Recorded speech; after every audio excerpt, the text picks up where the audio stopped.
Well, speaking of outrageous, a Senate hearing in Canberra today was told that 700 babies were born alive after failed abortions between 2010 and 2020.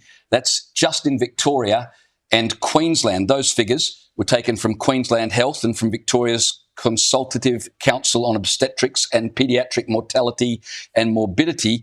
And those figures, 700 babies born alive after surviving an abortion but then just left to die, should be a national scandal. At present, abortion providers aren't required to do anything to help a baby that survives an abortion. They're simply left there and time of death is eventually recorded. Well, three politicians, Liberal Senators Alex Antic, Matt Canavan and United Australia Party Senator Ralph Babet, have brought a bill that would require abortion providers to treat a human being who survives an abortion like a human being and actually render assistance. This bill does not restrict a woman's right to an abortion. It doesn't criminalise a woman for having an abortion. It simply requires medical practitioners to render medical care to a human being who's born as a result of an abortion as if they were born any other way. Liz, I was looking at some of the submissions, and as you can imagine, lots of churches have made submissions in favour of this bill. Those opposed to the bill, pro-choice groups, their two main arguments seem to be, one, that this is a private matter. If a baby is born alive during an abortion, well, it's a private matter what happens to that baby between the mum and the abortion provider. And the other argument against the bill seems to be that, well, it's a burden to place this responsibility on abortion providers, that they would have to render life-saving care to a human being. This should be a huge story. It's quite incredible that it's not. It should be a huge story. Now, I can't believe that anyone would oppose this bill. If the baby's made it, it's arrived.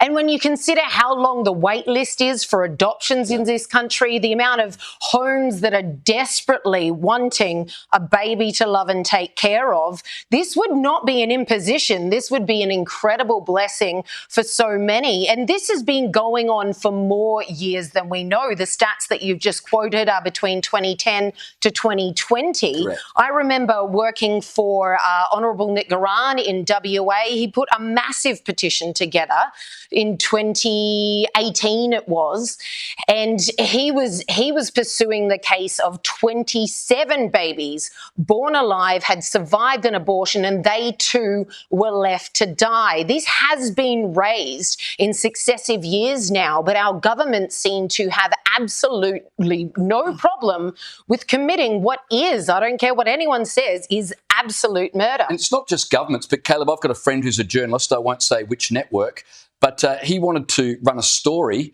on this very subject a couple of years ago and was told in very plain terms from editorial, no, we don't want to know about it. Which is the entire antithesis of journalism, isn't it? Exactly. It's raising a tough question and talking about uncomfortable things. And I mean, the latest numbers, 2021 to 22, 192 children were adopted in this country. In the entire country, a country of what, 26, 27 million people, 192 children were adopted.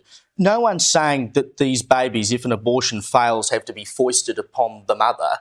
They can be taken and adopted out. Why we don't do that is we adopted children from Africa because we were told to adopt an Australian child, you'll be waiting at least 10 years. There's a lot of people who would adopt these babies rather than just have them left to die. Absolutely. Incredible.